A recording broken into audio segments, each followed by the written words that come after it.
I'm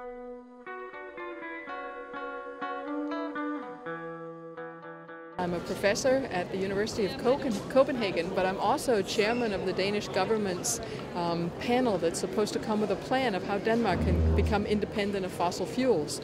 So I think personally that the major changes humanity is facing in the 21st century are learning to share the world's resources among the soon-to-be 9 billion people on this planet. And one of the resources is, of course, climate, in the sense that we know how big the garbage dump is in the atmosphere. And we know when we have to stop, and we have to find out how to share those resources. And in Denmark, we've decided that we're not going to use fossil fuels anymore. So my job in my committee is to come with a plan on how Denmark can realize that goal.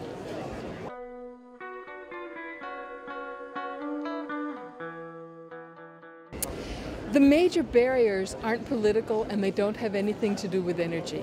The major barriers are the way we think, because we all base our opinions on what we know from the past. And what we need to do is to plan the future. And the future is going to look entirely different than it does now. We aren't going to be using fossil fuels in the same way that we do now.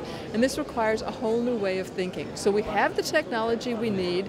You're right in the sense that we don't have the laws in place or the regulations in place, but that's the greatest challenge politically at the moment, is to provide the boundaries or the framework within which the market can deliver this new energy system. And I think the market will do it, but it's absolutely wrong to just stand back, as many politicians do, and say, let the market decide. The market works within very defined framework, and it's the politician's job to give them that framework, and therefore we need this common vision.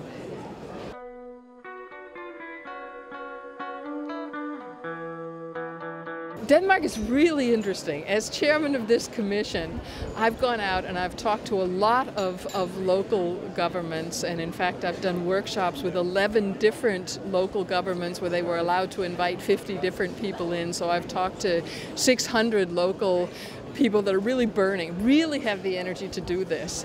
And I thought, when I was originally made chairman of this commission to try and come with a plan of how Denmark could become independent of fossil fuels, I thought my job was going to be to convince the local politicians, the people on the street, that this was something that was possible. Do you know what?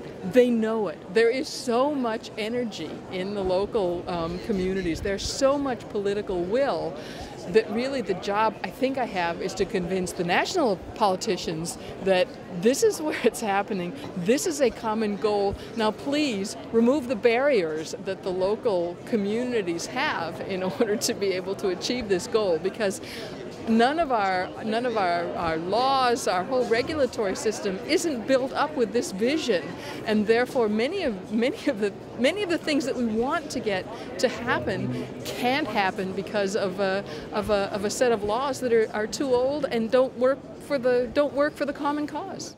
In terms of climate, we have to look at our energy system. And there's two ways you can look at the energy system. One is to say, okay, we're going to make it CO2 neutral, we're going to use carbon capture and storage, we're going to blah, blah, blah, blah. The other is to say, no, we're going to start all over again, and we're going to use non-fossil fuels. We're going to use renewables. And the price difference between those two is about zero. It doesn't cost more to do it with renewables, but it requires some conscious decision making and some framework that you have to set in place. So my message is, this doesn't have to cost more, but it requires a heartfelt commitment that this is where we're going and this is where the future is.